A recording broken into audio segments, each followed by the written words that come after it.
Hello everyone, I am Coach Tor. So, andito po ako ngayon. Meron po akong kasama. Sino ba yung kasama ko ngayon? Walang iba kundi yung nag-check po ng 7-figure income in times of pandemic. So, hindi ko na papatagalin pa. Interviewin natin siya ng konti kung ano ba yung feelings ng isang 19 years old na kumikita ng milyon at saka ano yung mensahe niya, ano yung maibigay niyang message sa mga tao na makapanood sa video na ito.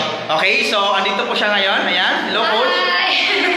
Yeah, so this is Coach Gina G. Cosmo. I'm part of ECL Division under Explosion Worldwide.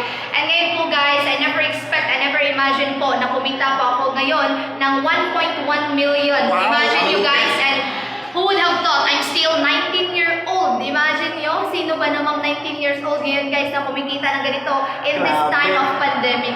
So ito lang po talaga yung naging realization ko din sa buhay. Kumbaga, if there's an opportunity knocking on your door, guys, i-grab nyo na yan.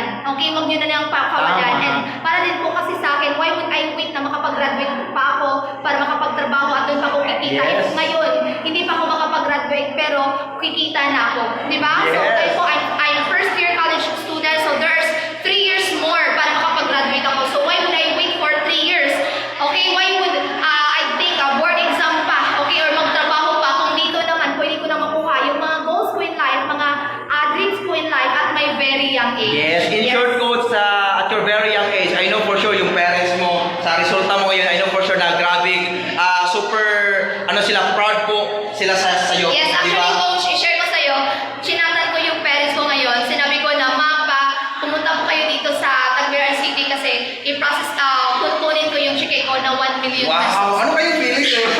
Siguro mapaiyak sila pag nakita.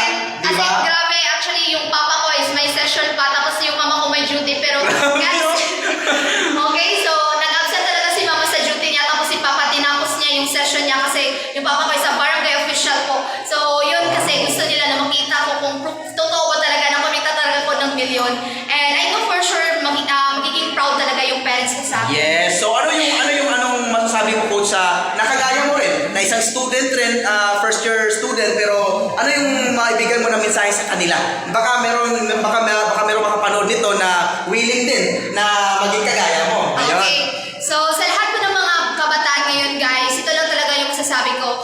Work like, kumbaga parang may binubuhay ka na tao. Okay, wag mong maging complacent ka kasi naging dependent ka pa naman sa parents mo. Tama? Para sa akin kasi, guys, yung time really matters. Okay?